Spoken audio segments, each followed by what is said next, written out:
सही है। Probability, probability का चैप्टर जो है वो मैं डिस्कस कर रहा हूँ।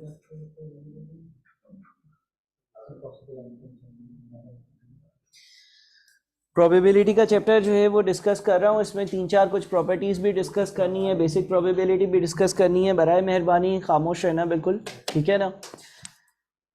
देखो लेट्स से मैं इसको एक एग्जांपल के थ्रू ही स्टार्ट कर देता हूँ। फॉर एग्जांपल एक कॉइन है और उस कॉइन पर जो दो साइड्स हैं उसमें से एक साइड पर आपके पास मेंशन हुआ है head,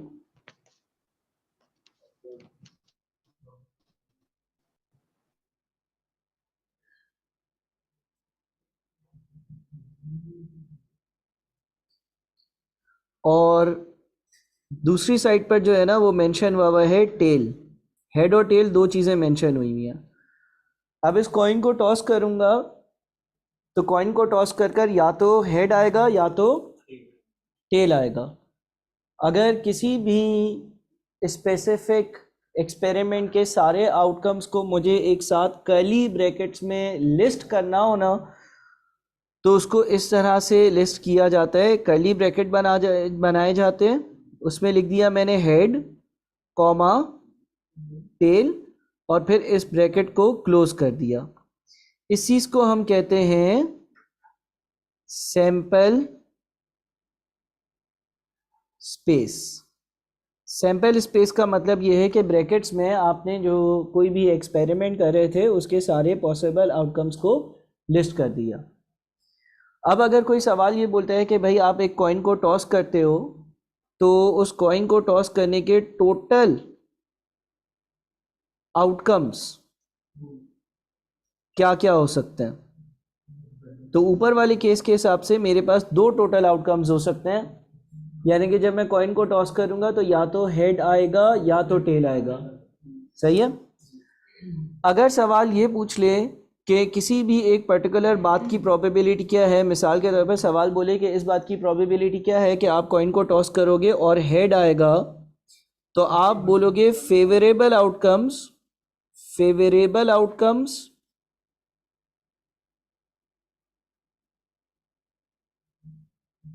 divided by total possible outcomes, total outcomes. Favourable outcomes, favourable outcomes का मतलब ये है कि आप एक कॉइन को टॉस करोगे तो हेड और टेल दो चीज़ें हैं जिसमें से आप क्योंकि प्रोबेबिलिटी मालूम कर रहे हो हेड की, तो फेवरेबल आउटकम 1 है और टोटल आउटकम्स 2 हैं। यानी कि इस बात की प्रोबेबिलिटी कि आप कॉइन को टॉस करो और हेड आए ये 1/2 होगी।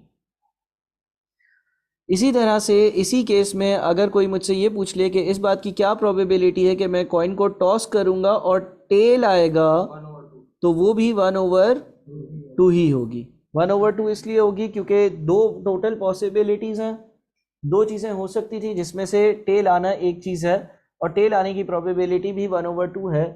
और 1/2 का मतलब हो गया कि 50% चांसेस हैं कि कॉइन को टॉस कर कर हेड आएगा, 50% चांसेस है कि कॉइन को टॉस कर कर टेल आएगा। ठीक है। और कितनी बार मैं कॉइन को टॉस कर रहा हूं अभी फिलहाल? एक बार। अगर मुझे इसका ट्री डायग्राम बनाना हो, कभी कभी हो सकता है कि किसी सवाल में आपको किसी चीज़ का ट्री डायग्राम बनाना पड़े। ट्री डायग्राम का मतलब ये होता है कि आप यहाँ पर एक सर्कल बनाओगे और यहाँ पर इस सवाल के हिसाब से उसकी दो रूट्स निकालोगे और आप बोलोगे कि यार जब मैं कॉइन को टॉस करूंगा या तो हेड आएगा या तो टेल आएगा। हेड आने की प्रोबेबिलिटी 1/2 है और टेल आने की प्रोबेबिलिटी भी 1/2 है। ठीक है। तो हेड आने की प्रोबेबिलिटी 1/2 और टेल आने की प्रोबेबिलिटी भी 1/2 ही है। यानी कि प्रोबेबिलिटी ऑफ हेड हाफ या 50%, प्रोबेबिलिटी ऑफ टेल हाफ या 50%। और ट्री डायग्राम बनाया उसमें हमने दो रूट्स निकाली, एक एच और एक टी। एच के साथ भी 1/2 लिखा और टी के साथ भी 1/2 लिख दिया। सही है। अच्छा, अब अगर मैं आपको ये बोलूं कि इस बात की क्या प्रोबेबिलिटी है, मैं एक कॉइन को एक बार टॉस करूंगा और हेड एंड टेल आएगा। अगर मैं एक बार एक कॉइन को टॉस करूं और हेड और टेल आ जाए, दोनों आ जाए, इसकी क्या प्रोबेबिलिटी होगी? इसकी प्रोबेबिलिटी 0 होगी। अगर मैं कॉइन को टॉस करूंगा तो या तो हेड आएगा या तो टेल आएगा, या तो हेड आएगा या तो टेल आएगा, दोनों तो नहीं आ सकते। तो probability of head and tail जो है ना वो 0 होगी, क्योंकि एक बार अगर मैं टॉस करता हूं तो हेड भी आ जाए और टेल भी आ जाए, ऐसा तो नहीं हो सकता। और अगर ऐसा नहीं हो सकता तो हेड एंड टेल जो है इसकी प्रोबेबिलिटी 0 होगी। लेकिन अगर मैं आपसे ये बोलूं ना कि इस बात की क्या प्रोबेबिलिटी है कि मैं कॉइन को टॉस करूं तो या तो हेड आ जाए या फिर टेल आ जाए, और का मतलब होता है या, तो आप बोलोगे कि यार इसके आंसर 2/2 यानी कि 1 होगा। देखो और का मतलब क्या है? और का मतलब है कोई भी एक बात हो जाए। कोई भी एक बात होने का मतलब ये है कि आपसे ये पूछा जा रहा है इस बात की क्या प्रोबेबिलिटी है कि एक कॉइन को उछाला गया, टॉस करा गया, तो या तो हेड आएगा या तो टेल आएगा। भाई यही दो काम हो सकते हैं। तो इस केस में तो हमारे पास हेड और टेल यानी कि हेड या टेल में से कोई एक चीज आ जाए। 100% इस बात की प्रोबेबिलिटी है कि जब कॉइन को टॉस किया जाएगा तो या तो हेड आएगा या तो टेल आएगा। कोशिश किया करो कि कम से कम बोलो, वो रिकॉर्डिंग में पीछे सब आ रहा होता है ना, है ना? कोशिश किया करो सब नहीं? अच्छा, हेड या टेल आए, इन दोनों में से कोई भी एक आ जाए, इसकी प्रोबेबिलिटी जो है वो 1 होगी, क्योंकि जाहिर सी बात है जब मैं कॉइन को टॉस करूंगा तो या तो हेड आएगा या तो टेल आएगा, इन दोनों में से कोई एक काम होगा। अब मैंने यहां पर कॉइन को एक सिंगल बार टॉस किया था, सही है ना? अच्छा, सवाल में कुछ नहीं लिखा हुआ होगा ना, कुछ नहीं लिखा हुआ होगा तो सवाल में आप एज्यूम करोगे कि कॉइन या डाइस या जिस चीज का भी सवाल है ना वो अनबायस्ड है। अनबायस्ड कॉइन है या अनबायस्ड डाई है, अगर लिखा हुआ नहीं होगा कुछ तो अनबायस्ड का मतलब जैसा होना चाहिए वैसा है। दूसरा इसका ऑपोजिट क्या हो सकता है? बायस्ड। बायस्ड का मतलब ये है कि सिक्का थोड़ा सा मुड़ा हुआ है, ठीक है ना, गोलाई में फेंकते हैं तो बार बार हेड आता है या बार बार टेल आता है, ठीक है। यानी कि अनबायस्ड का मतलब ये है, अनबायस्ड केस जनरली अगर केस में कुछ नहीं लिखा हुआ होगा तो आप एज्यूम करोगे कि चीज अनबायस्ड है, और अनबायस्ड का मतलब ये है कि हेड या टेल है तो उन दोनों की प्रोबेबिलिटी सेम होगी। ऐसा भी हो सकता है कि आपको सवाल ये बोल दे कि जो कॉइन है ना वो एक बायस्ड कॉइन है। जब सवाल बोलेगा ना कि बायस्ड कॉइन है तो वो साथ में प्रोबेबिलिटी लिख कर देगा। यानी कि मिसाल के तौर पर सवाल बोल देगा कि भाई सिक्के को 10 बार उछालते हैं ना तो 7 बार हेड आता है, 3 बार टेल आता है। जनरली ऐसा होता है। इस केस में ये एक स्पेसिफिक केस है, ठीक है। जनरली अगर कुछ मेंशन नहीं होगा तो आप अनबायस्ड की असम्पशन लोगे, लेकिन अगर ये लिखा हुआ हो क्वेश्चन में कि बायस्ड है तो साथ में वो कोई और एडिशनल इंफॉर्मेशन भी देगा। फॉर एग्जांपल उसने बोल दिया कि भाई 10 बार सिक्का उछाला जाता है तो 7 बार हेड और 3 बार टेल आता है, ठीक है। इस केस में हेड आने की प्रोबेबिलिटी जो होगी ना वो 7/10 होगी, और टेल आने की प्रोबेबिलिटी जो है वो 3/10 होगी। यानी कि 70% टाइम हेड आता है और 30% टाइम जो है वो टेल आता है। बायस्ड का वर्ड सवाल में यूज हुआ होगा तो फिर जो नॉर्मली प्रोबेबिलिटीज यूज होती हैं उसके अलावा कुछ और बात भी लिखी हुई होगी, सही है ना?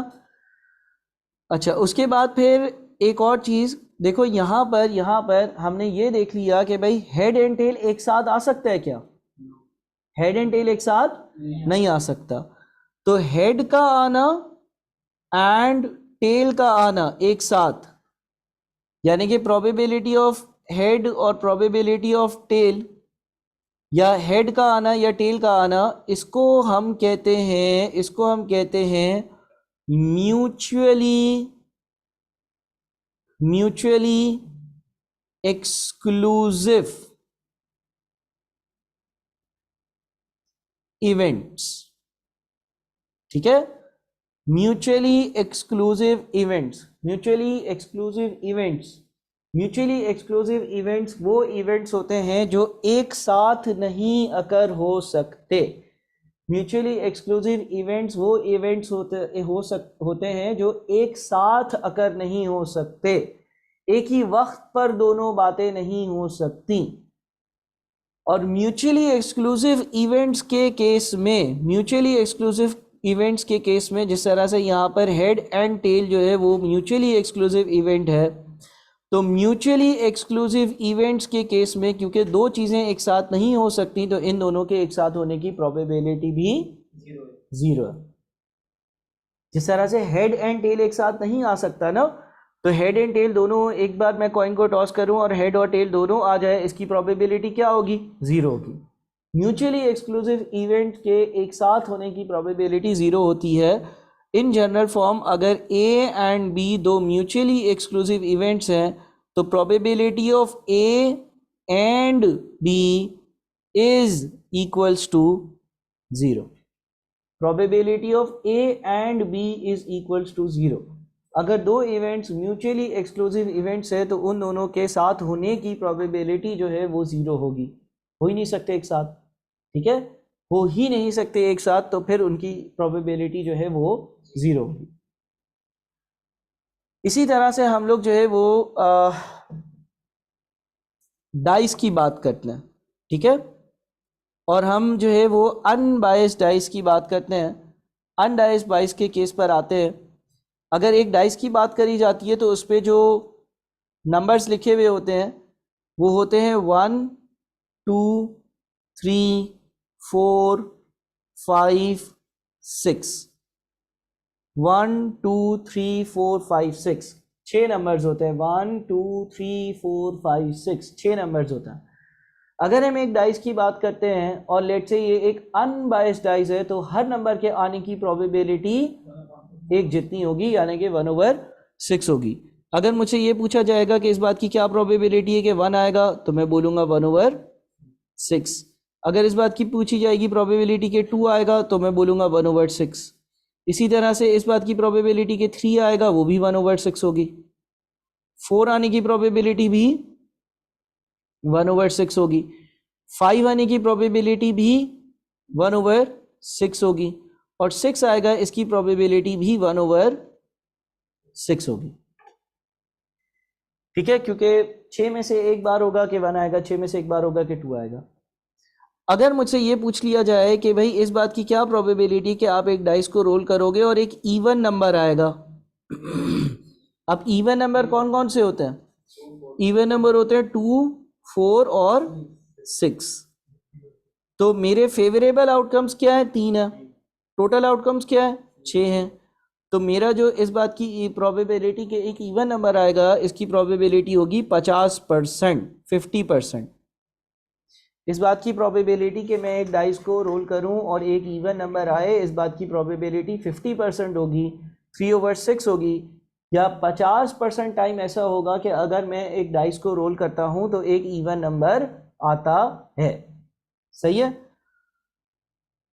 अगर मुझसे ये पूछा जाए कि इस बात की क्या प्रोबेबिलिटी कि आप एक डाइस को रोल करोगे और एक ऑड नंबर आएगा, तो अगेन ऑड नंबर में मेरे पास जो ऊपर वाले नंबर्स है उसमें से 1 है, 3 है और 5 है, यानी कि मेरा आंसर जो है वो 3/6 होगा। या 1/2 इसको सिंप्लीफाइड फॉर्म में या 50% लिख सकते हो, यानी कि 50% बार ऐसा होगा कि अगर मैं डाइस को रोल करूंगा तो एक ऑड नंबर आएगा। क्या इवन और ऑड नंबर एक साथ आ सकते हैं? एक नंबर ऐसा जो इवन भी हो और ऑड भी हो? नहीं। तो इसका मतलब ये हो गया कि प्रोबेबिलिटी, अगर कोई पूछे इस बात की क्या प्रोबेबिलिटी है कि तुमने एक डाइस को रोल किया और एक नंबर आया जो इवन भी है एंड ऑड भी है, इवन भी है और ऑड भी है, तो क्या आंसर होगा? इवन एंड ऑड का आंसर 0 होगा। यानी कि कोई भी ऐसा नंबर नहीं हो सकता जो इवन भी हो और ऑड भी हो, दोनों, ठीक है ना। अगर ये पूछा जाए कि इस बात की क्या प्रोबेबिलिटी कि एक नंबर इवन और ऑड, या तो इवन होगा या तो ऑड होगा, तो आप बोलोगे 1 या 6/6। यानी कि जाहिर है कि जब मैं एक डाइस को रोल करूंगा तो या तो नंबर इवन होगा या तो ऑड होगा। इवन एंड ऑड ये क्या है? Mutually exclusive events, mutually exclusive events. Mutually exclusive events कौन से इवेंट्स होते हैं? वो इवेंट्स होते हैं जो एक साथ अकर नहीं हो सकते। म्यूचुअली एक्सक्लूसिव इवेंट्स वो इवेंट्स होते हैं जो एक साथ अकर नहीं हो सकते, यानी कि प्रोबेबिलिटी इस बात की इवन आए वो एक अलग है और ऑड आए वो एक अलग है। ठीक है। अच्छा, अगर मैं आपसे ये पूछ लूं कि इस बात की क्या प्रोबेबिलिटी है कि जब मैं एक डाइस को रोल करूं तो जो नंबर आएगा वो लेट से मल्टीपल ऑफ 4 होगा। मल्टीपल ऑफ 4 क्या होता है? 4 के टेबल में आता हो ना, 4, 8, 12, 16। तो बताओ इसका क्या आंसर होगा? इसका आंसर होगा 1/6। 1/6 क्यों होगा? क्योंकि सिर्फ और सिर्फ 4 ही एक ऐसा नंबर है जो 4 के टेबल में आता है, जो दिए हुए नंबर्स हैं। इस बात की क्या प्रोबेबिलिटी है कि एक नंबर एक डाइस को रोल करो, जो नंबर आए वो मल्टीपल ऑफ 3 हो। मल्टीपल ऑफ 3 हो 2/6। 2/6 इसलिए क्योंकि 3 होगा और 6 होगा। ठीक है।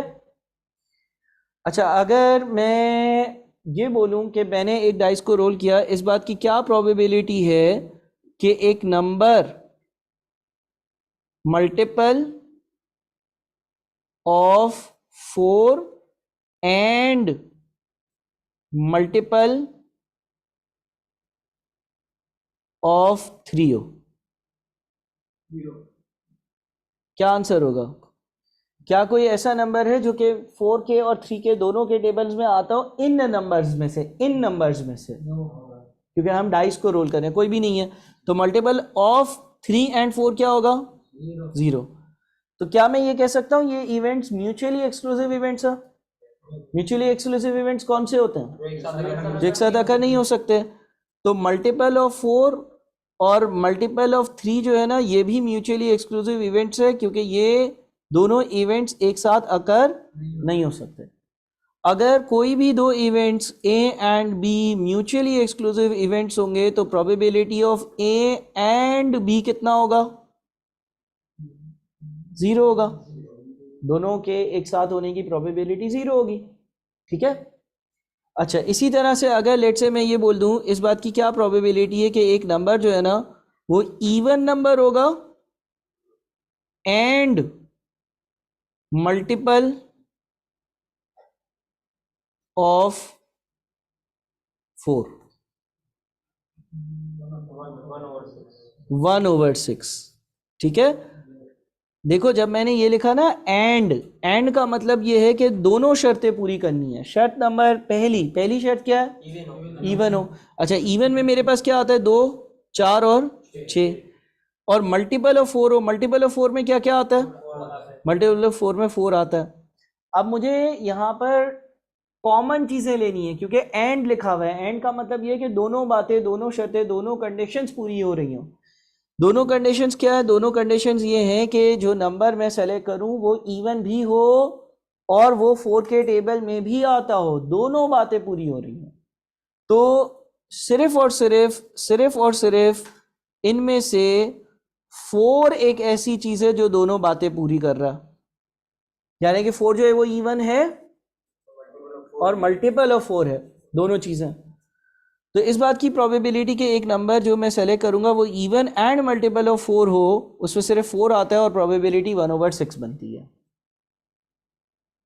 ठीक है। प्रोबेबिलिटी 1/6 बनती है। इवन एंड मल्टीपल ऑफ 4, ये दोनों बातें पूरे करने वाला सिर्फ और सिर्फ एक ही नंबर है जो कि 4 है। सही है।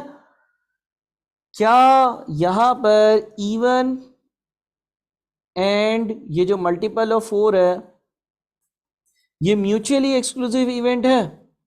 हाँ या नहीं? ये कहलाएंगे नॉन म्यूचुअली एक्सक्लूसिव इवेंट्स। ये इवेंट्स कहलाएंगे नॉन म्यूचुअली एक्सक्लूसिव इवेंट्स। ठीक है। नॉन म्यूचुअली एक्सक्लूसिव इवेंट्स इसलिए कहलाएंगे क्योंकि ये दो इवेंट्स ऐसे हैं जो जिनमें कोई कॉमन आउटपुट है। ऐसा हो सकता है कि दोनों बातें एक ही साथ पूरी हो जाएं। मैं जब डाइस को रोल करूं तो कोई एक ऐसा नंबर आ जाए जो इवन भी हो और जो मल्टीपल ऑफ 4 भी हो, दोनों बातें पूरी हो जाएं, ऐसा हो सकता है, ऐसा पॉसिबल है, ऐसा मुमकिन है, और इसीलिए हम इसको कहते हैं नॉन म्यूचुअली एक्सक्लूसिव इवेंट्स। ठीक है। अच्छा, अगर मैं आपसे ये पूछ लूं कि इस बात की क्या प्रोबेबिलिटी है कि एक नंबर इवन हो या फिर मल्टीपल ऑफ 4 हो, इसकी क्या प्रोबेबिलिटी होगी? इवन या फिर 4 के टेबल में आए।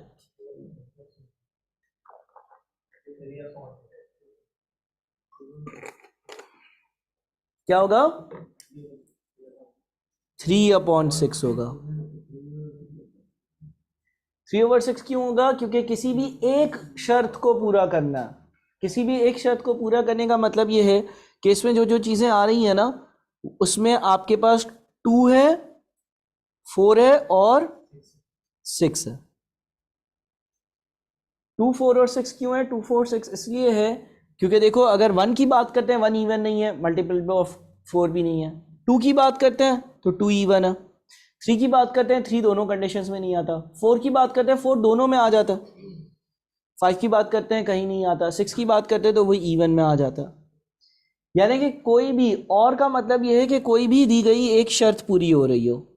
और का मतलब क्या है? कोई भी एक शर्त या एक कंडीशन पूरी हो, पूरी हो रही हो। कोई भी एक शर्त पूरी हो जाएगी ना तो इसमें हम काउंट कर लेंगे। ठीक है ना? कोई भी एक शर्त पूरी हो जाएगी तो उसको हम इसमें काउंट कर लेंगे। तो प्रोबेबिलिटी ऑफ इवन और मल्टीपल ऑफ 4 जो है वो 3/6 होगा। ठीक है ना? और इसमें हमारे पास जो है वो ये दोनों इवेंट्स जो है वो नॉन म्यूचुअली एक्सक्लूसिव इवेंट्स है। नॉन म्यूचुअली एक्सक्लूसिव इवेंट्स है। नॉन म्यूचुअली एक्सक्लूसिव इवेंट्स कौन से होते हैं? जो एक साथ अकर हो सकते हैं या जिनका कोई ना कोई कॉमन आउटपुट जरूर होता है। सही है। इसके बाद और आगे बढ़ते हैं। अब हम आ जाते हैं प्लेइंग कार्ड्स वाले केस पर। प्लेइंग कार्ड्स वाले केस पर आते हैं। प्लेइंग कार्ड्स में आपके पास जो है ना वो डेक ऑफ कार्ड्स में कितने कार्ड्स होते हैं? 52 टोटल कार्ड्स होते हैं। अगर आप प्लेइंग कार्ड्स की बात करते हो, ताश के पत्तों की बात करते हो, तो इन 52 कार्ड्स में से 2 कलर होते हैं। इन 52 कार्ड्स के 2 कलर्स होते हैं। वो 2 कलर्स होते हैं, ये तो टोटल आ गया। ठीक है ना? इसमें से 26 कार्ड्स क्या होते हैं? 26 कार्ड होते हैं रेड और 26 कार्ड्स होते हैं ब्लैक। फिर ये जो रेड वाले 26 कार्ड्स होते हैं, इन रेड वाले 26 कार्ड्स में भी 2 चीजें होती हैं। 13 कार्ड्स जो होते हैं वो होते हैं डायमंड के, और 13 कार्ड्स किस चीज के होते हैं? हार्ट्स के। इसके बाद ये जो ब्लैक वाले 26 कार्ड्स होते हैं, इन 26 कार्ड्स में भी 2 बातें होती हैं। 13 कार्ड्स कौन से होते हैं? स्पेड्स वाले। और बाकी 13 कार्ड्स कौन से होते हैं? क्लब, है ना? और फिर हर हर हर तरह के शेप में, फॉर एग्जांपल अगर रेड डायमंड के कार्ड्स हैं तो रेड डायमंड के कार्ड्स में क्या क्या नंबर होते हैं? 1 होता है क्या? 2, 3, 4, 5, 6, 7, 8, 9, 10। इसके अलावा क्या होता है? ए, के, क्यू और जे। टोटल कितने हो गए? टोटल 13 कार्ड्स एक टाइप में हो गए। ठीक है ना? 13 कार्ड्स हो गए तो टोटल देख लो भाई, आपके पास ये आपके पास जो है वो 13 13 13 13 पूरे बन रहे हैं। ठीक है, इसमें कोई मसला, इसमें कोई मसला नहीं है ना? अच्छा, फेस कार्ड्स कौन से होते हैं? ए होता है फेस कार्ड में? ए होता है फेस कार्ड में? ए नहीं होता फेस कार्ड में। अगर कोई सवाल आपको बोले कि फेस कार्ड्स कौन से हैं, तो फेस कार्ड्स के क्यू जे होता है। अगर फेस कार्ड्स के क्यू और जे होते हैं तो टोटल पूरी डेक में कितने फेस कार्ड्स होते हैं? 12। ठीक है ना? 3 3 3 3 फेस कार्ड्स कौन कौन से होते हैं? फेस कार्ड जो है वो आपके पास के क्यू और जे, ये आपके फेस कार्ड्स कहलाते हैं। के क्यू और जे आपके फेस कार्ड्स कहलाते हैं। तो आपके पास हर तरह के शेप में 3 3 3 3 फेस कार्ड्स हैं, तो आपके पास टोटल 12 फेस कार्ड्स बन जाते हैं। सही है? इसमें कोई मसला? अब मुझे बताओ इस बात की क्या प्रोबेबिलिटी है कि एक कार्ड तुम डेक में से पिक करोगे और वो रेड कार्ड होगा? 26/52। एक कार्ड तुम पिक करोगे डेक में से और वो ब्लैक कार्ड होगा? 26/52। एक कार्ड तुम डेक में से पिक करोगे और वो जो है ना वो 5 नंबर का कार्ड होगा? 4/52, क्योंकि पूरे डेक में 4 ही ऐसे कार्ड्स हैं जो 5 वाले हैं। एक तुम कार्ड पिक करोगे पूरे डेक से और वो लेट से के वाला कार्ड होगा? 4/52। डेक में से तुम कोई एक कार्ड पिक करोगे और वो जो है वो डायमंड का कार्ड होगा? 13/52। अच्छा, एक कार्ड तुम डेक में से पिक करोगे वो 5 एंड डायमंड का कार्ड होगा? 1/52। 1/52 इसलिए होगा क्योंकि जब एंड लिखा हुआ है तो दोनों बातें मीट करनी चाहिए, दोनों कंडीशंस मीट करनी चाहिए। तो 52 में से सिर्फ एक ही पत्ता ऐसा है जो कि डायमंड का है और 5 वाला डायमंड है। अच्छा सर, इसका क्या होगा कि अगर सवाल बोले कि एक पत्ता मैं पिक कर रहा हूं वो 5 हो या डायमंड हो, क्या आंसर होगा?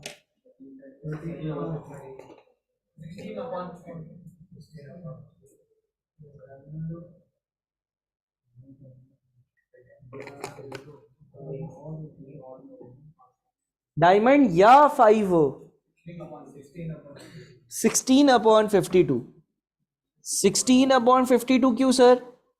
देखो डायमंड के 13 पत्ते हैं, वो भी शामिल करने हैं। फिर जो है ना वो हार्ट्स में एक है 5 वाला पत्ता, स्पेड्स में एक है 5 वाला पत्ता, क्लब्स में भी एक है 5 वाला पत्ता, तो टोटल 16 वे ना। एक बात पूरी करनी थी, एक कंडीशन पूरी करनी थी, कोई भी एक कंडीशन। तो 13 डायमंड के और 3 दूसरे वाले 5 हैं, तो मिल मिलाकर जो है वो आपके पास 16 कार्ड्स हो जाते हैं। 16/52। ठीक है? क्या 5 और ये जो डायमंड है, 5 एंड डायमंड, ये क्या है? म्यूचुअली एक्सक्लूसिव इवेंट है, non mutually exclusive event? Non mutually exclusive events. Non mutually exclusive event क्यों है? क्योंकि इनमें एक चीज जो है ना वो कॉमन है, और वो कॉमन कौन सा है? 5। कौन सा वाला? डायमंड वाला। अगर कोई भी एक चीज कॉमन हो जाती है तो वो इवेंट फिर म्यूचुअली एक्सक्लूसिव इवेंट नहीं रहता, बल्कि वो नॉन म्यूचुअली एक्सक्लूसिव इवेंट बन जाता है।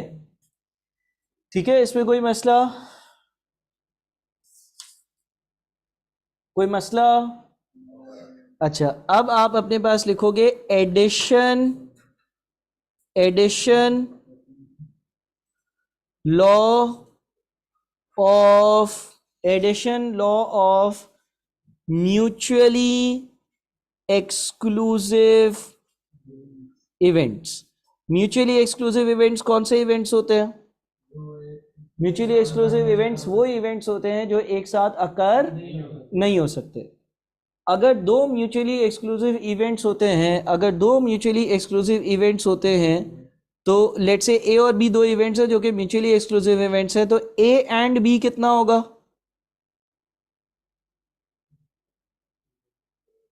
अगर दो म्यूचुअली एक्सक्लूसिव इवेंट्स हैं तो वो एक साथ हो सकते हैं क्या? नहीं हो सकते। तो ए एंड बी क्या होगा? जीरो। अगर ए एंड बी दो म्यूचुअली एक्सक्लूसिव इवेंट्स हैं तो इन दोनों के साथ होने की प्रोबेबिलिटी जो है ना वो जीरो होगी, यानी कि साथ हो ही नहीं सकते। यानी कि लेट्स से एक पत्ता निकालूं और वो पत्ता डायमंड का पत्ता हो, इसकी प्रोबेबिलिटी क्या है? 13/52। और एक पत्ता निकालूं वो ब्लैक कलर का पत्ता हो, इसकी प्रोबेबिलिटी क्या है? 26/52। क्या ये दोनों म्यूचुअली एक्सक्लूसिव इवेंट्स है, हाँ या नहीं? एक चीज मैंने कैलकुलेट करी है, डायमंड आने की प्रोबेबिलिटी 13/52 है, दूसरी ब्लैक आने की प्रोबेबिलिटी 26/52 है। क्या ये म्यूचुअली एक्सक्लूसिव इवेंट्स है? क्यों? क्योंकि डायमंड रेड है, या डायमंड ब्लैक नहीं हो सकता, या ब्लैक डायमंड नहीं हो सकता। सही है।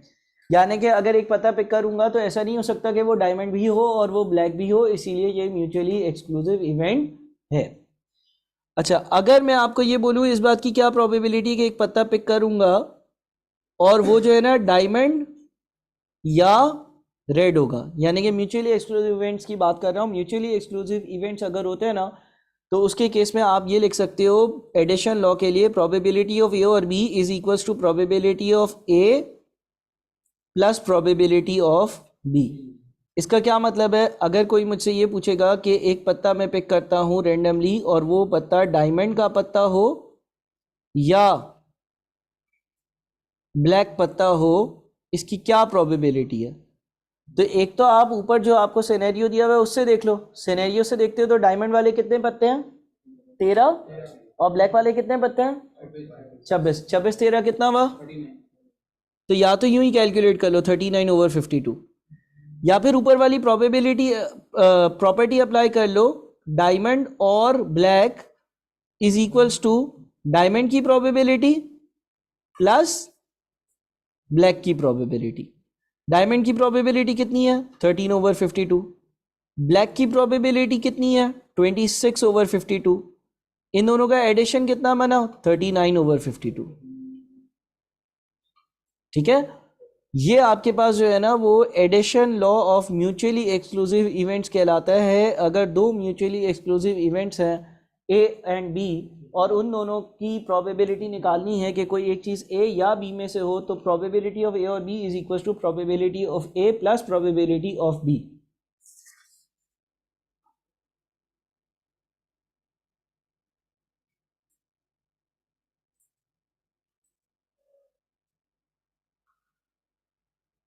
कोई मसला? अच्छा, इसको कभी कभार ऐसे भी लिखा जा सकता है, probability of A union B is equals to probability of A plus probability of B. ये जो मैंने बीच में सिंबल डाला है ये यूनियन का सिंबल है। सेट्स में हम इसको यूनियन पढ़ते हैं। यूनियन का मतलब ये होता है कि ए और बी दोनों इकट्ठे हो। तो उसको कैलकुलेट करने के लिए ए की और बी की प्रोबेबिलिटी अलग अलग ऐड कर सकते हो।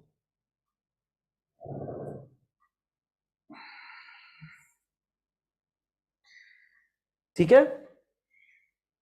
और इसको एक मैथमेटिकली सेट्स के डायग्राम के थ्रू इस तरह से शो भी कर सकते हैं कि लेट से अगर 52 ताश के पत्ते हैं, ये वाले वो पत्ते हैं जो डायमंड वाले हैं, ये वाले वो पत्ते हैं जो ब्लैक कार्ड्स हैं, ठीक है ना, और ये डायमंड के कार्ड्स हैं। इस तरह से इसको जो है वो शो भी किया जा सकता है। जो सर्कल है ना उसमें कोई कॉमन एरिया नहीं होगा, इसलिए क्योंकि वो दोनों एक म्यूचुअली एक्सक्लूसिव इवेंट्स है। म्यूचुअली एक्सक्लूसिव इवेंट्स का मतलब ये है कि अगर टोटल 52 ताश के पत्ते हैं तो कोई भी ऐसा एरिया नहीं है जो इन दोनों का कॉमन एरिया हो। डायमंड अलग हैं और ब्लैक वाले कार्ड्स अलग हैं।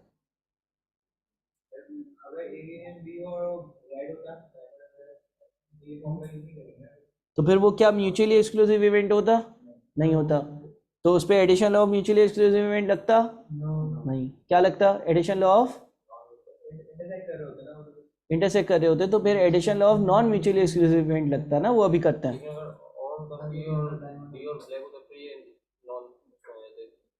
अभी तो म्यूचुअली एक्सक्लूसिव तक ही रहो ना, नॉन म्यूचुअली एक्सक्लूसिव इवेंट्स तो अभी डिस्कस करते हैं ना। अभी तो हमने सिर्फ ये देखा है कि अगर कोई दो इवेंट्स म्यूचुअली एक्सक्लूसिव इवेंट हो तो क्या होगा।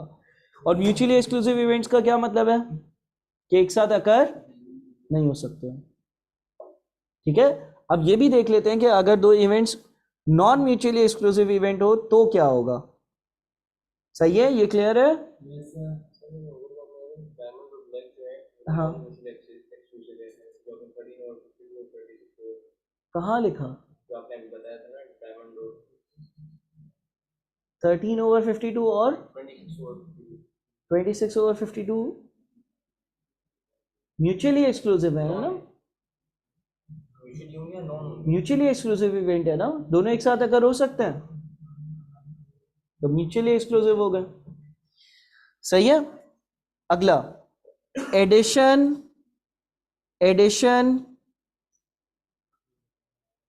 लॉ ऑफ नॉन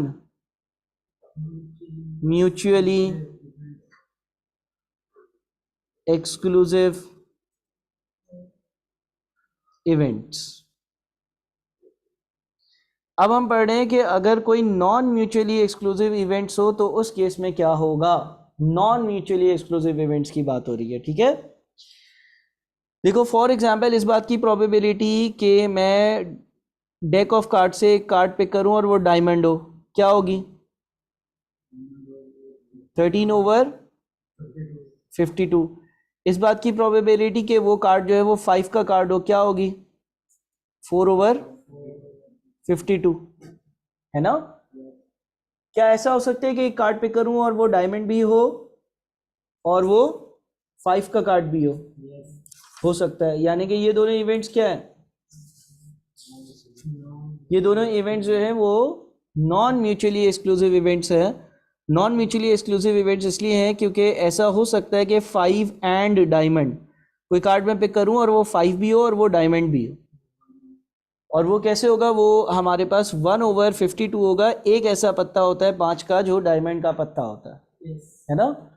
अगर दो इवेंट जो है वो नॉन म्यूचुअली एक्सक्लूसिव इवेंट्स हैं, यानी कि उनमें कोई कॉमन आउटपुट है, तो हम ये कह सकते हैं probability of A and B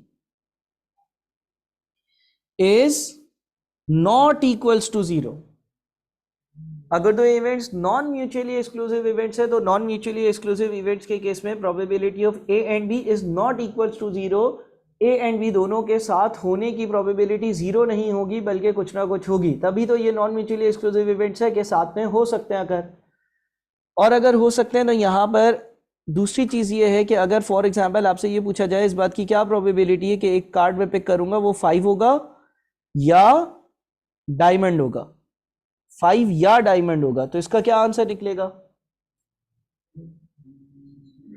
16/52, है ना।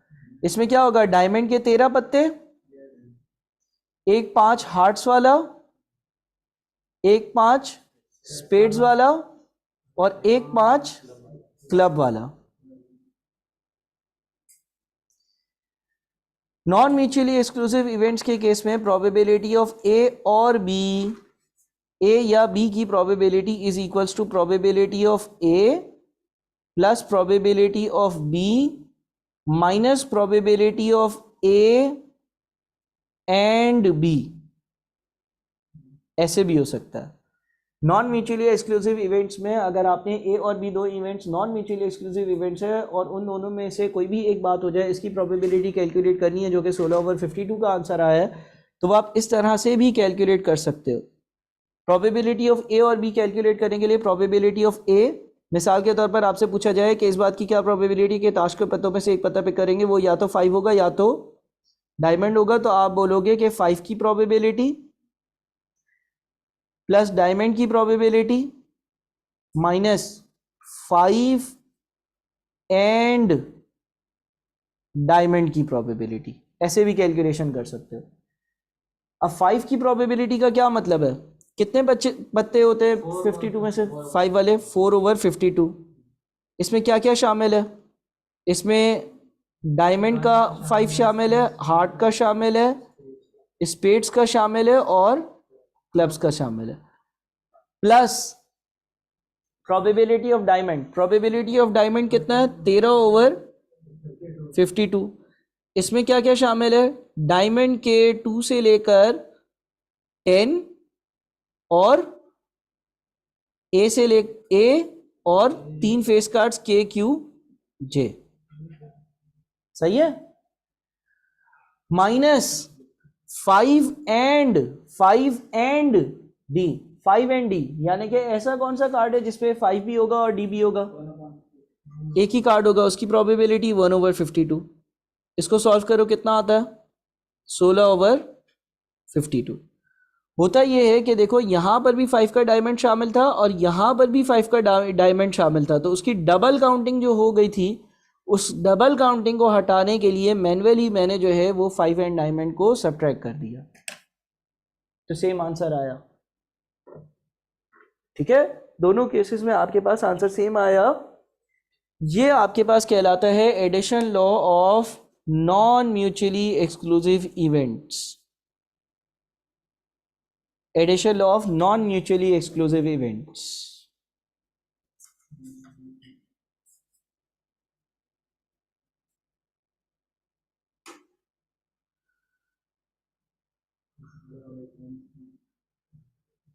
जो चीज ज्यादा काउंट हो जाती है उसको हम मैन्युअली सब्ट्रैक्ट कर लेते हैं। Addition law of non mutually exclusive events है ये।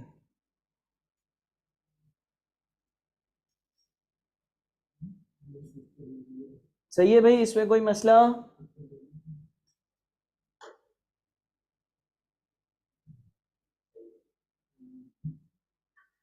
स्क्रॉल डाउन कर दूं?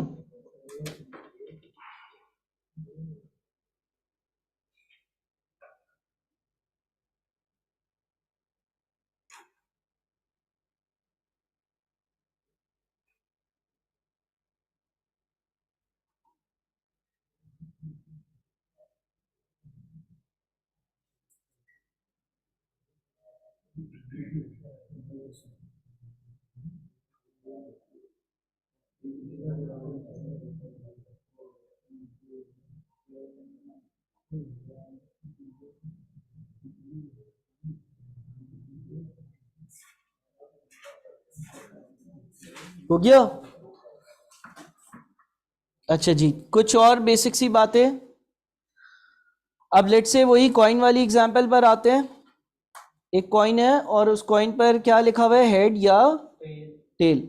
और मैं इसको जो है ना वो 3 बार टॉस करता हूं,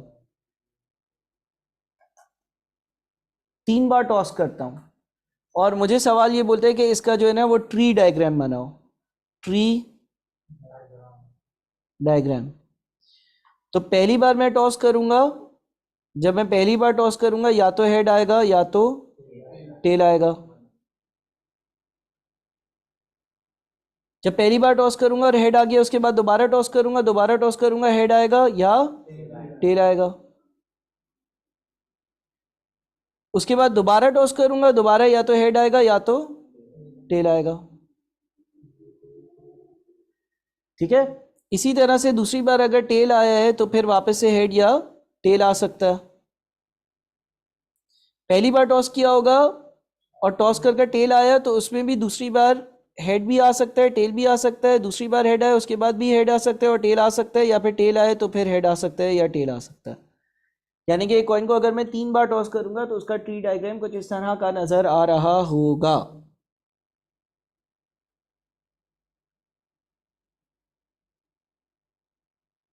ठीक है, अच्छा देखो आउटकम्स क्या क्या हो सकते हैं अगर मैं एक कॉइन को 3 बार टॉस करूं। सबसे ऊपर वाली रूट देखो, क्या क्या हो सकता है? ऐसा हो सकता है कि आपके पास हेड, फिर हेड और फिर हेड आए। ऐसा हो सकता है कि आपके पास हेड, फिर हेड और फिर टेल आए। ऐसा हो सकता है कि आपके पास हेड, फिर टेल और फिर हेड आए। ऐसा हो सकता है कि आपके पास हेड, फिर टेल और फिर टेल आए। ठीक है, उसके अलावा क्या हो सकता है? ऐसा हो सकता है कि आपके पास जो है वो टेल, फिर हेड आए। उसके बाद ऐसा हो सकता है कि आपके पास टेल, फिर हेड और फिर टेल आए। उसके बाद ऐसा हो सकता है टेल, फिर टेल और फिर हेड आए। उसके बाद क्या हो सकता है कि टेल, फिर टेल और फिर टेल आए। ठीक है ना? यानी कि कितने अलग अलग पॉसिबिलिटीज हो सकती हैं? 1 2 3 4 5 6 7 8, है ना? Head head head head head tail, head tail tail, या फिर हेड के बाद टेल के बाद हेड और फिर हेड के बाद टेल के बाद टेल, और सारी चीजें। सही है? अब अगर आपसे ये पूछा जाए, अगर आपसे ये पूछा जाए कि इस बात की क्या प्रोबेबिलिटी है कि आप एक कॉइन को टॉस करोगे 3 बार, पहली बार भी हेड आए, दूसरी बार भी हेड आए और तीसरी बार भी हेड आए, तो आप बोलोगे पहली बार हेड आए जिसकी प्रोबेबिलिटी 1/2 है, दूसरी बार हेड आए उसकी प्रोबेबिलिटी भी 1/2 है, और तीसरी बार हेड आए उसकी प्रोबेबिलिटी भी 1/2 है। यानी कि पहली, दूसरी और तीसरी तीनों बार हेड आ जाए, इसकी प्रोबेबिलिटी क्या बनेगी? 1/2 इंटू 2 इंटू 2, 8। या फिर अगर आपसे ये पूछा जाए कि इस बात की क्या प्रोबेबिलिटी है कि पहली बार हेड आए, फिर उसके बाद टेल आया हो और फिर उसके बाद दोबारा से हेड आया हो, सॉरी हेड हेड टेल कर देते हैं, सीक्वेंस पे ही चलते हैं। पहली बार हेड, दूसरी बार हेड और तीसरी बार टेल, क्या होगा? 1/2 पहली बार की प्रोबेबिलिटी, 1/2 दूसरी बार की प्रोबेबिलिटी और फिर टेल आने की प्रोबेबिलिटी 1/2, या क्या होगा? 1/8। इसी तरह से इस बात की प्रोबेबिलिटी कि पहली बार हेड, फिर टेल, फिर हेड, वो भी इसी तरह से कैलकुलेट होगा 1/8। या फिर आपके पास जो है वो हेड, टेल, टेल, ये भी आपके पास 1/8 होगा। या फिर आपके पास हेड, नहीं, tail, head, head, tail, head, head, ये भी क्या होगा? 1/8। या फिर आपके पास जो है वो टेल, हेड, टेल हो, ये भी 1/8 होगा। यहां पर फिर उसके बाद वापस से टेल, टेल, हेड हो, ये भी 1/8 होगा। और फिर आपके पास फाइनली टेल, टेल और टेल, ये भी 1/8 होगा। यहां पर सारे आंसर सेम क्यों आ रहे हैं? सारे आंसर सेम इसलिए आ रहे हैं क्योंकि ये एक अनबायस्ड, अनबायस्ड कॉइन की एग्जांपल थी। सही है? आपसे सवाल इसका प्रोबेबिलिटी डिस्ट्रीब्यूशन टेबल भी बनवा सकता है। क्या बनवा सकता है? Probability, probability distribution table. Probability distribution table का मतलब यह है कि फॉर एग्जांपल लेट से वो बोले एक्स एक वेरिएबल है कि कितनी बार हेड आया, एक्स एक वेरिएबल है कि कितनी बार हेड आया, एक्स एक वेरिएबल है कि कितनी बार हेड आया, और उसकी रिस्पेक्टिव प्रोबेबिलिटी लिखो। इस तरह का एक टेबल बना वो। अच्छा देखो, अगर मैं गौर से सुनना, एक कॉइन को 3 बार टॉस करता हूं, अगर मैं एक कॉइन को 3 बार टॉस करता हूं, क्या ऐसा हो सकता है एक भी बार हेड ना आए? उस केस में क्या होगा? तीनों क्या होंगे? टेल होंगे। क्या ऐसा हो सकता है कि मैं एक कॉइन को 3 बार टॉस करूं, एक बार हेड आए? हो सकता है। बाकी 2 बार क्या आएगा? क्या ऐसा हो सकता है कि एक कॉइन को 3 बार टॉस करूं और 2 बार हेड आए? हो सकता है। बाकी एक बार क्या आएगा? क्या ऐसा हो सकता है कि एक कॉइन को 3 बार टॉस करूं, तीनों बार हेड आए? क्या ऐसा हो सकता है कि एक कॉइन को 3 बार टॉस करूं और 4 बार हेड आए? नहीं, ये तो हो ही नहीं सकता। तो आपके प्रोबेबिलिटी डिस्ट्रीब्यूशन टेबल में समराइज प्रोबेबिलिटीज होंगी। अगर लेट से एक्स रिप्रेजेंट करता है कि कितनी बार हेड आया होगा, तो 3 बार कॉइन को टॉस कर या तो 0, या तो 1, या तो 2, या तो तीनों बार हेड आएगा। अब अगर मैं एक कॉइन को टॉस करता हूँ 0 बार हेड आए, एक भी बार हेड ना आए, ऐसा कब कब हो रहा है इन 8 तरीकों में से? सिर्फ और सिर्फ आखिरी वाले तरीके में हो रहा, टेल टेल टेल। इसकी प्रोबेबिलिटी कितनी है? 1/8। इसमें टेल टेल टेल है। इस बात की प्रोबेबिलिटी कि मैं एक कॉइन को टॉस करूं और एक बार हेड आए, ऐसा कब कब हो रहा है? ऐसा आपके पास जो है ना वो 6 और 7 में हो रहा है ना? 6 और 7 में हो रहा है। 4 भी है। 4 में हो रहा है हेड टेल टेल, 6 में एक दफा है। हेड टेल टेल में हो रहा है, टेल टेल हेड में हो रहा है, और कहाँ हो रहा है? टेल हेड टेल में।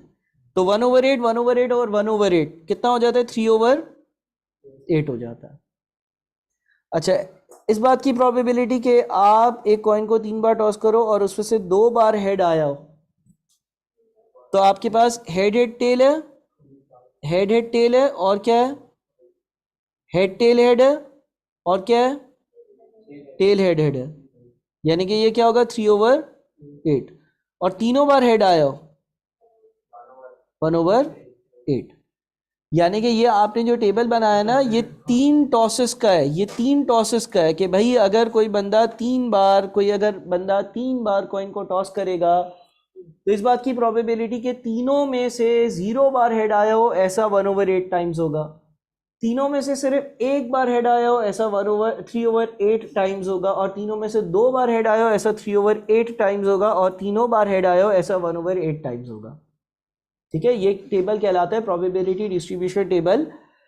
इसमें क्योंकि आपने सारे आउटकम्स लिस्ट किए हैं, तो इन प्रोबेबिलिटीज का जो सम होगा ना, 1/8 प्लस 3/8 प्लस 3/8 प्लस 1/8, ये आपके पास 1 बनेगा। टोटल इसका 1 बनेगा। सही है, इसमें कोई मसला नहीं है। अच्छा, अगर इसमें हम प्रोबेबिलिटीज को थोड़ा सा चेंज कर दें, यानी कि हम यूं कर दें कि एक जो कॉइन है ना, वो बायस्ड है,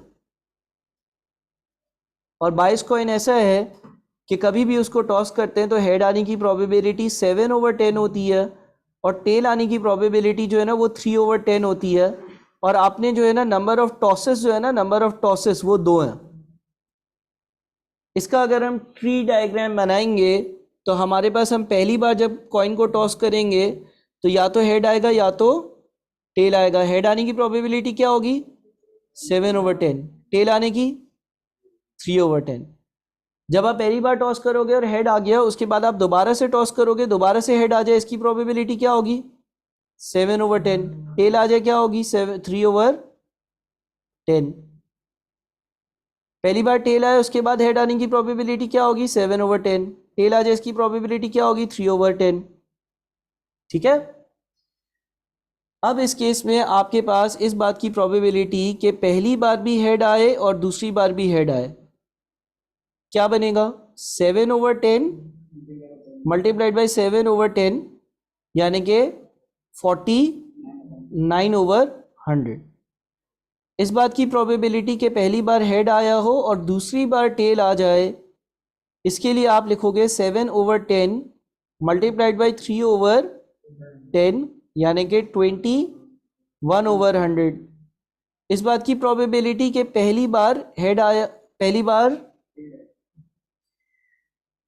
टेल आया हो और दूसरी बार हेड आया हो, 3/10 मल्टीप्लाइड बाई 7/10, यानी कि 21/100।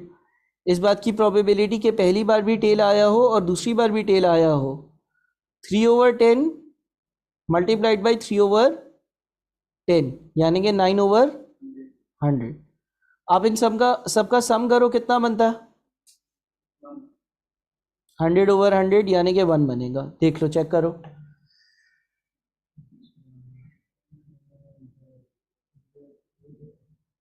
ठीक है, अच्छा जी, तो आपके पास हमेशा जो सम होगा वो 1 ही बन रहा होगा, हेड हेड में, हेड टेल और टेल हेड और टेल टेल का। इसकी अगर प्रोबेबिलिटी डिस्ट्रीब्यूशन बनाए जिसमें एक्स रिप्रेजेंट करता है कि कितने हेड्स आएंगे, तो क्या क्या हो सकता है? 2 बार टॉस किया या तो एक भी बार हेड नहीं आएगा, या एक बार आएगा या 2 दफा। एक भी बार हेड ना आए, यानी कि टेल टेल 9/100। एक बार हेड आए, यानी कि इसमें हेड और टेल है, और टेल और हेड है, यानी कि 21/100 और 21/100, यानी कि 42/100। और दोनों बार हेड आए, हेड और हेड, यानी कि 49/100। 100। ठीक है, इसमें कोई मसला? कोई मसला?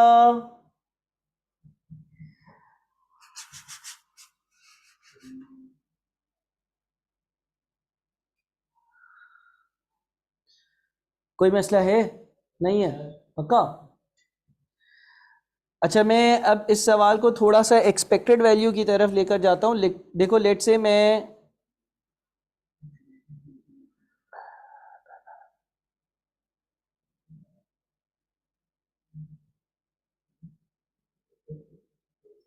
यूं कह देता हूं कि लेट से एक गेम है, एक बंदा एक गेम खेल रहा है। ठीक है ना? गेम में करना ये है कि आपने कॉइन को जो है ना 2 बार टॉस करना है। एक गेम है, गेम में आपको जो है ना वो कॉइन को 2 बार टॉस करना है। कितनी बार टॉस करना है? 2 बार। अगर एक भी बार हेड नहीं आया, अगर एक भी बार हेड नहीं आया, यानी कि 0 हेड, तो आपको 0 रुपीज मिलेंगे। अगर एक बार हेड आया ना 2 में से, तो आपको 1 रुपया मिलेगा। और अगर 2 बार हेड्स आए ना, 2 बार हेड्स आए, तो आपको 2 रुपए मिलेंगे। एक गेम है, गेम में अगर 0 बार हेड आया तो आपको कितने पैसे मिलेंगे? 0। फिर अगर आपने लेट से वो गेम खेली और 2 में से एक बार हेड आया, क्या इनाम है? 1 रुपया। और अगर 2 बार गेम खेली और दोनों बार हेड आया तो क्या इनाम है? 2 रुपए। ठीक है, अब मुझे ये बात बताओ कि अगर लेट से कोई बंदा ये गेम खेलता है और 100 बार, तो उसको कितने पैसे मिलेंगे?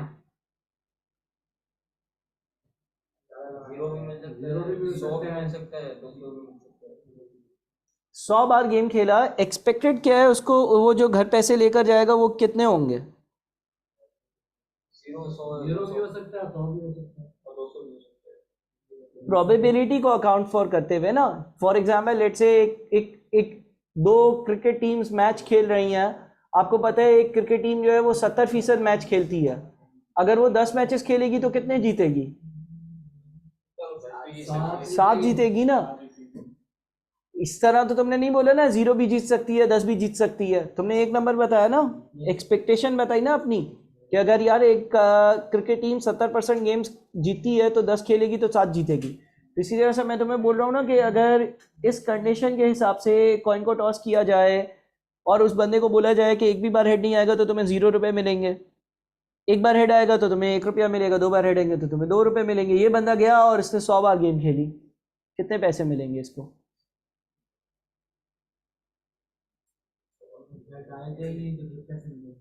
नहीं मिलेंगे। और आया तो कितनी बार आया? एक्सपेक्टेशंस बताओ ना।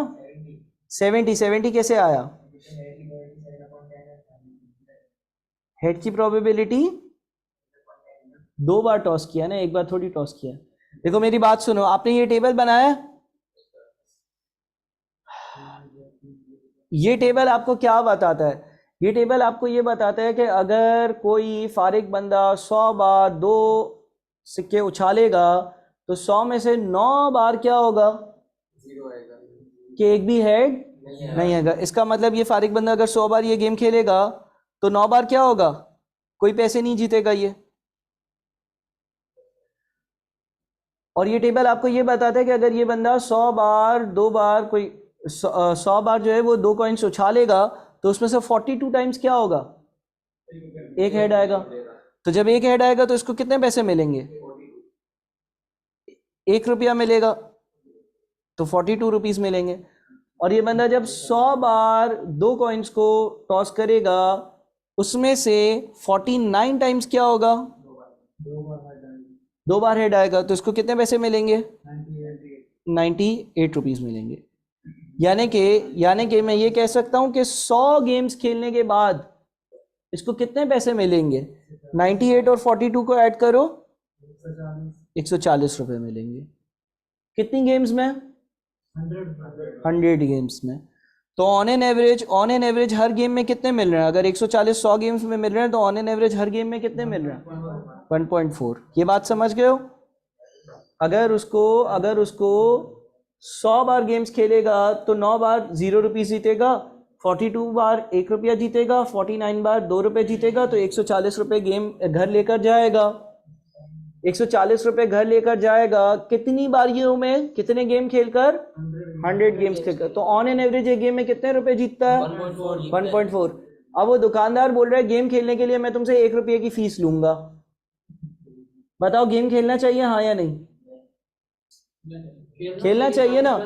140 रुपये आएंगे, 100 रुपये गेम खेलेंगे जाएंगे, 40 जेब में आ जाएंगे।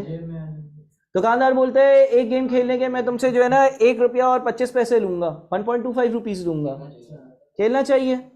दुकानदार बोलता है गेम खेलने के मैं तुमसे 2 रुपये लूंगा, नहीं खेलना चाहिए। 1.5 रुपया, नहीं खेलना चाहिए। ठीक है ना? क्योंकि एक्सपेक्टेशन क्या है मेरी एक्सपेक्टेशन ये है मेरी जेब से 1.5 रुपया अगर जाएगा तो आएगा तो 1.4 रुपया, तो मेरी जेब से ही पैसा जा रहा होगा। तुम लोगों में से शायद किसी ने लकी 7 खेला है? कभी नहीं खेला तुम लोगों ने लकी 7? गेम में खेला है? मतलब किस में खेलने की बात कर रहा हूँ मैं? गेम में क्या होता है? अच्छा, असली में लकी 7 नहीं खेला क्या? 2 रुपए और 3 रुपए में क्यों नहीं खेलना चाहिए भाई? तुम्हें 140 रुपए मिलेंगे कितनी बार गेम खेलकर? तो अंदाजन हर बार गेम खेलकर कितना रुपया आता है? 1.4 रुपीज आते हैं। और दे कितने रहे हो? तुमने बोला 2 रुपए और 3 रुपए पे क्यों नहीं खेलना चाहिए। अगर 2 रुपए दे रहे हो और 1.4 मिलने की तवक्को है तो तुम्हारी जेब से जाएगा ही ना पैसा। ठीक है ना? इस चीज को हम डायरेक्टली भी कैलकुलेट कर सकते हैं और इसको हम कहते हैं एक्सपेक्टेड वैल्यू। एक्सपेक्टेड वैल्यू कैसे कैलकुलेट करते हैं? Summation of x P. Summation of x P का मतलब यह है कि एक्स को पी से मल्टीप्लाई कर और उसका सम कर लो। एक्स को पी से मल्टीप्लाई करने का मतलब यह है कि देखो पहले आपके पास है 0 इंटू 9/100, दूसरा क्या है 1 इंटू 42/100 और तीसरा क्या है 2 इंटू 49/100। फाइनल आंसर क्या बनेगा? देखो 1.4 आ रहा होगा। ठीक है?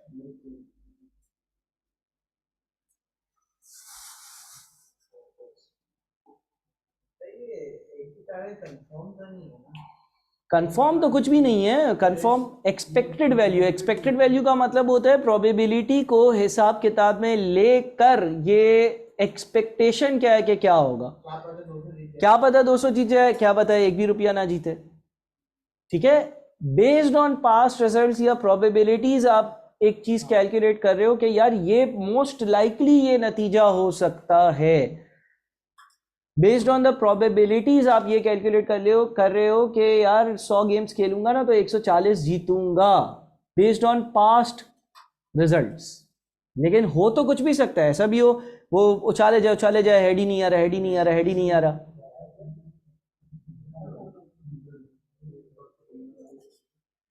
सही है भाई, कोई मसला?